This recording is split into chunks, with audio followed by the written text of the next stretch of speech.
You're listening to The Naked Pravda. This is Meduza's first and only English language podcast, so please don't be shy about recommending us to your friends and leave a review on Apple Podcasts or wherever you're tuning in.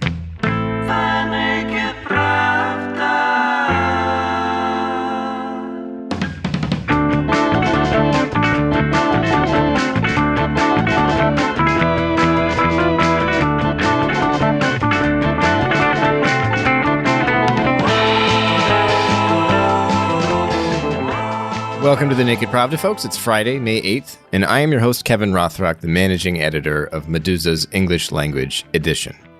And this is the show where we take a broader look at some of the issues highlighted in Meduza's own reporting. On today's episode, we'll sit down with Романом Баданиным, the founder and editor-in-chief of Проект, or Project, which is a Russian investigative journalism project launched in 2018 that more people should know about. Badanin has previously held top editorial positions at many of Russia's best-respected independent news outlets, including Forbes Russia, RBC, and TV Rain. Just before he got Proект off the ground 2 years ago, he was also an international fellow at Stanford University. So yes, Mr. Badanin is an impressive guy, but the reason we're talking to him now has to do with the latest winners of one of journalism's most coveted awards, the Pulitzer Prize for International Reporting. I need to interrupt my own opening monologue here to warn you that throughout this podcast episode, I'm going to mispronounce Pulitzer because it's the Pulitzer Prize. It's not the Pulitzer Prize, even though the way the word is spelled, it should be pure, the pure prize. It's not the pur prize, but I messed it up. It's already recorded. It looks like Pulitzer, but it's pronounced Pulitzer. That's just a word of warning for you folks. Saddle up for the Pulitzer episode, but it should be Pulitzer. 4 days ago, the prize board did what it's done many times before and awarded this prize to the staff at the New York Times, bestowing this year's honor for, and I'm quoting here, a set of enthralling stories reported at great risk exposing the predations of Vladimir Putin's regime. The winning work includes 6 articles and 2 videos that cover the activities of Putin-connected Russian figures in wars in Libya and Syria, elections in Madagascar and the Central African Republic, and murders in Bulgaria and Ukraine. As you can imagine, the Russian authorities didn't exactly welcome this prize selection. Just 3 years ago, in the wake of Donald Trump's surprising presidential election, the New York Times won this same award for agenda-setting reporting on Vladimir Putin's efforts to project Russia's power abroad, revealing techniques that included assassination, online harassment, and the planting of incriminating evidence on opponents. This week, after the latest Pulitzer was announced, Russia's embassy in the United States wrote on social media, "We consider this series of articles by the New York Times about Russia as an excellent collection of undiluted Russophobic fabrications that can be studied as a guide for creating false facts." Big whoop. I know, it's hardly shocking to hear that Moscow objects to an American organization celebrating American reporting about Vladimir Putin's bad deeds and predations. But the criticism of this year's award-winning journalism doesn't end at the Russian embassy. And here we come back to Романом Баданиным, who says his news outlet, Проект, broke the story at the heart of at least one of the winning works that earned the New York Times its latest international reporting Pulitzer. An article by Michael Schwartz, released in November 2019, titled How Russia Meddles Abroad for Profit, Cash, Trolls, and a Cult Leader, which appeared 8 months after Proect's Master and Chef, How Yevgeny Prigozhin Led the Russian Offensive in Africa, and repeats many of the same findings.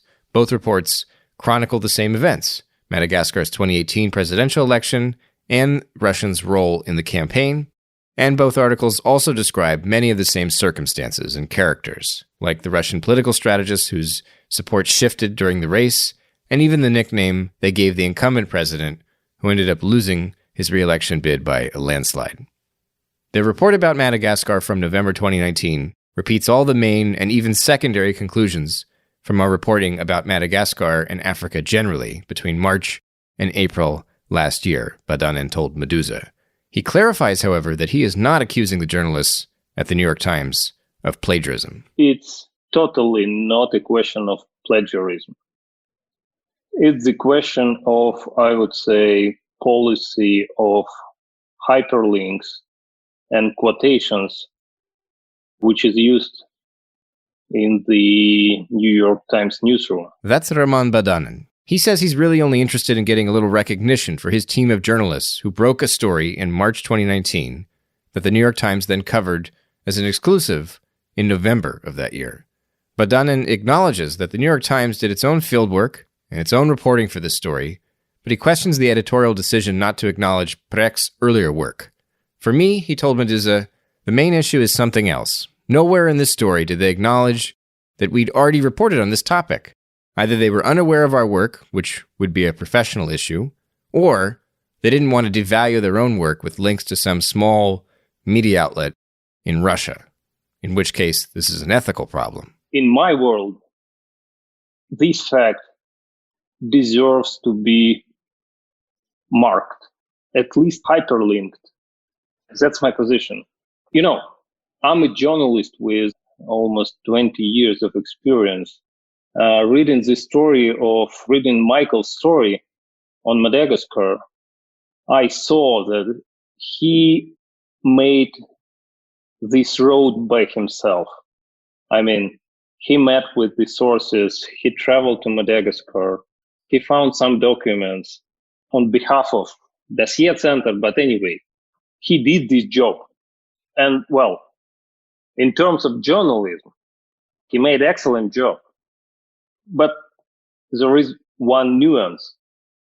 He didn't credit the people who did the same, almost the same, months before him. Can you explain, like, when you were involved in putting out this report on Prigozhin's activities in Africa and Madagascar specifically, what kind of research or field work was necessary to put together that? Because, you know, as you said, the New York Times, they put a reporter on the ground, they did their own work. What exactly went into producing your article? Can you explain a little bit about the process that was involved there? I guess we did almost the same, except travel to Madagascar, because, well, in terms of Russian media, it's too expensive.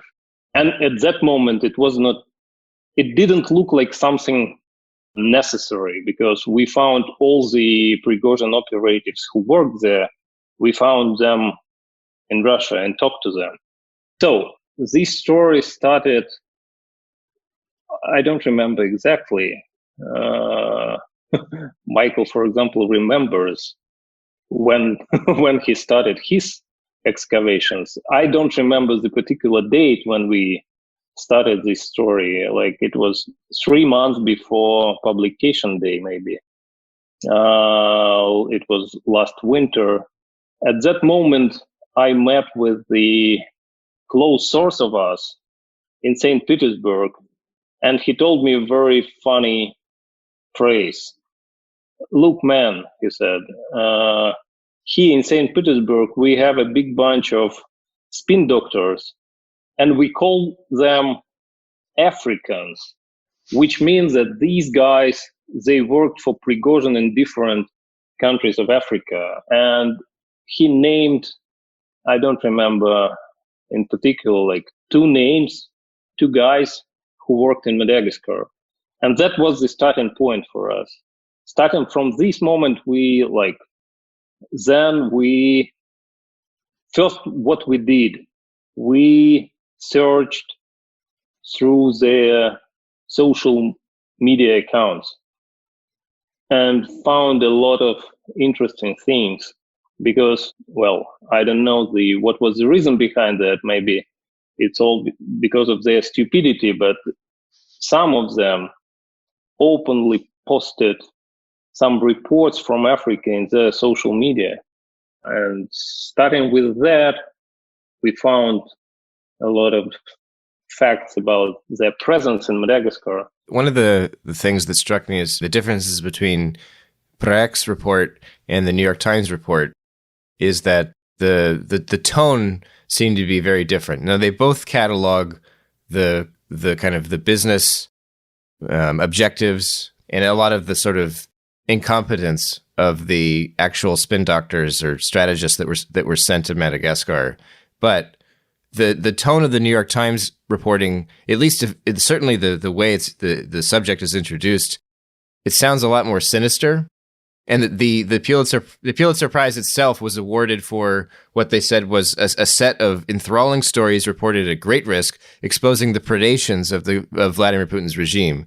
When you read your story, your report, it doesn't. I mean, predations sounds like too strong a word to describe what's happening. It sounds, admittedly, the New York Times story does go into the kind of corruption involved that made these efforts largely ineffective, but your story really gets at how these guys didn't know what they were doing at all, and they were basically just going through the motions to get a paycheck. And that, I mean, like, it comes off as a far less competent action or campaign.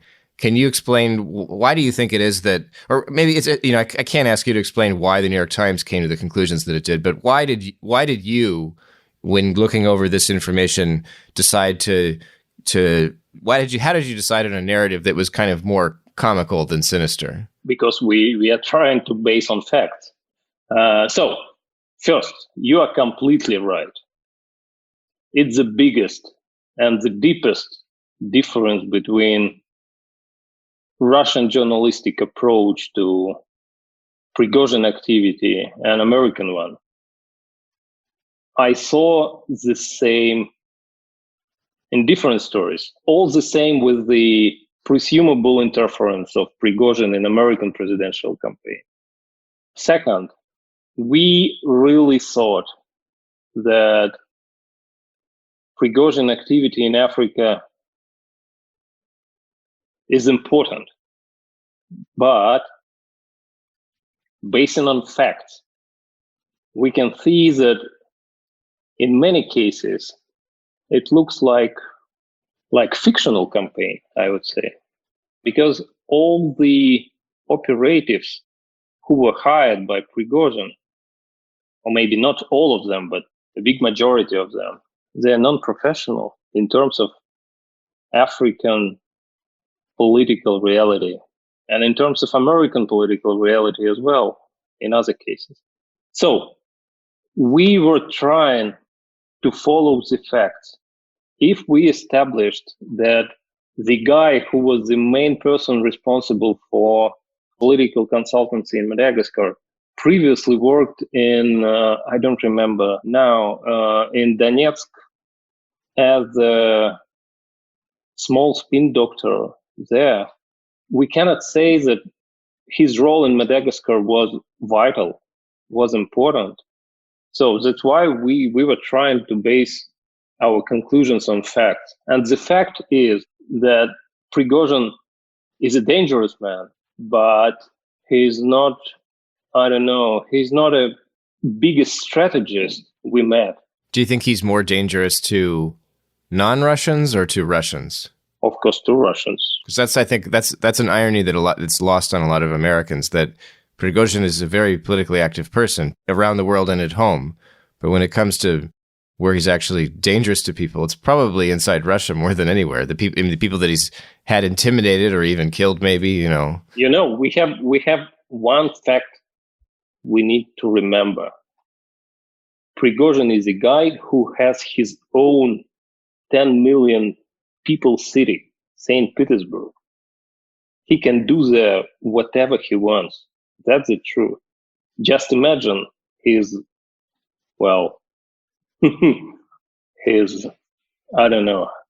let's say, his power. Michael Schwartz, the author of the New York Times award-winning Madagascar report, which is, of course, remarkably well reported, from on the ground no less, and every bit well written as you'd expect. Well, Michael declined to appear on this podcast, but he did respond directly on Twitter to Badanin and several other Russian journalists who have complained about the absence of references to their work in the New York Times reporting.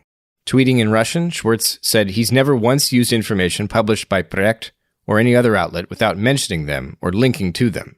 He says he started researching Madagascar's presidential elections in January 2019, when he first learned about the local role of Russian political strategists from documents provided by an investigative outlet called the Dossier Center. A New York Times spokesperson told Meduza roughly the same thing over email. Since we don't have a living, breathing guest to represent the New York Times, my new news editor at Meduza, Eilish Hart, will read aloud the newspaper's response to Meduza as it pertains to the Madagascar reporting. Eilish speaks French too, so her reading spares you my murdered pronunciation of the name of a French newspaper that appears in this text. Take it away, Eilish. The New York Times clearly and openly cited numerous sources, including competitors, in its coverage. The Times began reporting on Russian activities in Madagascar in January 2019, when Michael Schwartz was given documents by the Dossier Center, the London-based organization credited in the Times article. As explained in the Times article, the Dossier Center provided Michael with the names of Russian operatives working in Madagascar and copies of internal communications by Prigozhin operatives discussing their plans in Madagascar. As explained in the Times article, the Dossier Center said the information had been obtained directly from moles working within Mr. Prigozhin's organization. Michael used this information as a launching pad for reporting on the ground in Madagascar and elsewhere around the world. He spent months independently confirming the information provided by the Dossier Center through interviews with political operatives, government officials, and political candidates in Madagascar. Michael and his reporting partner in Madagascar, Gaël Bourgia, also spent many months to expand the reporting beyond the materials provided by the Dossier Center to piece together the Russian operatives' actions in Madagascar and figure out how the effort was linked to Vladimir Putin himself. Proект Media's report was published months after Michael had begun reporting on the subject. He did not use any material published by Proект Media. It's worth noting that other news outlets, including the BBC, had also written about the presence of Russian operatives in Madagascar, and the Times story cited a publication in Madagascar, La Gazette de la Grande Île, which had documented some of the Russian actions in the country months before the Proekt Media report. The Times story also quoted a newspaper publisher who had worked with the Russians.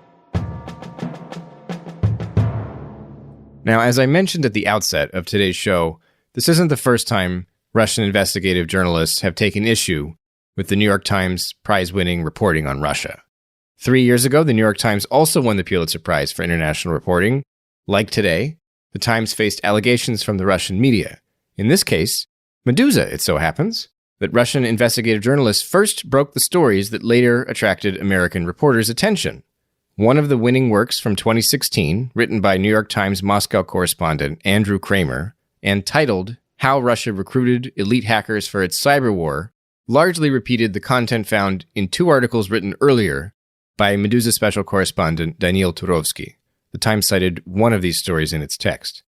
As they do now, spokespeople for the New York Times argued then that the newspaper's award-winning work was the result of original reporting, stating that citations were made where necessary.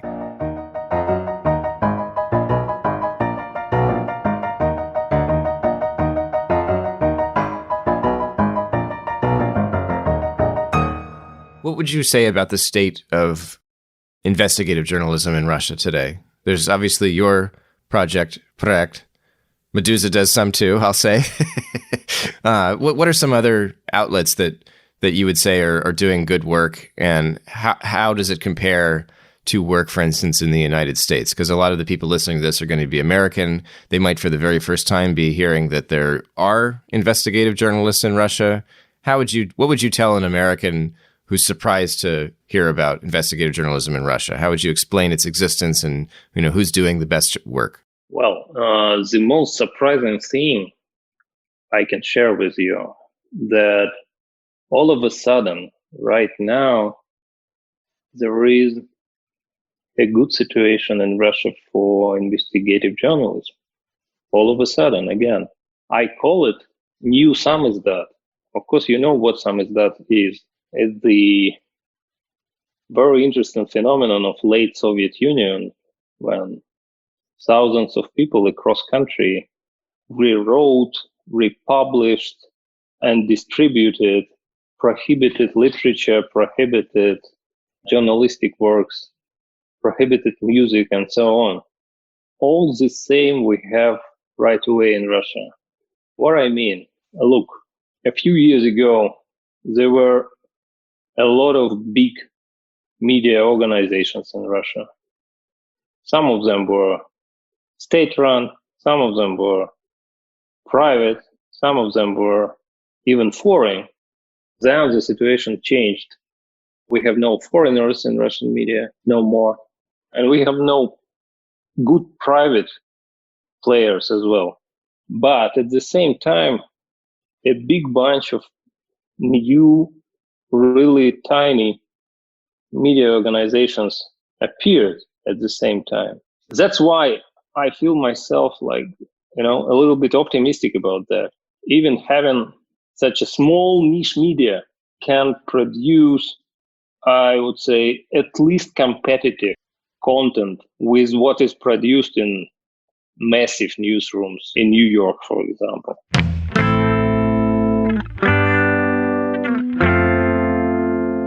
You've been listening to The Naked Pravda, a podcast that highlights how Meduza's top reporting intersects with the wider research and expertise that exists about Russia. On today's show, we heard from Russian investigative journalist Roman Badanin in the press department of the New York Times regarding citations and acknowledgments in international reporting. And Badanin and I also talked a bit about the state of investigative journalism in Russia today. The Naked Pravda is a podcast from Meduza, our first English language show, and I hope you'll recommend us to your friends and leave a review on Apple Podcast or, Spotify, wherever you can do it. Wherever you can leave a review, and especially if it's a good one, please do that to help put this program in front of more people. Thank you for listening, and come back soon.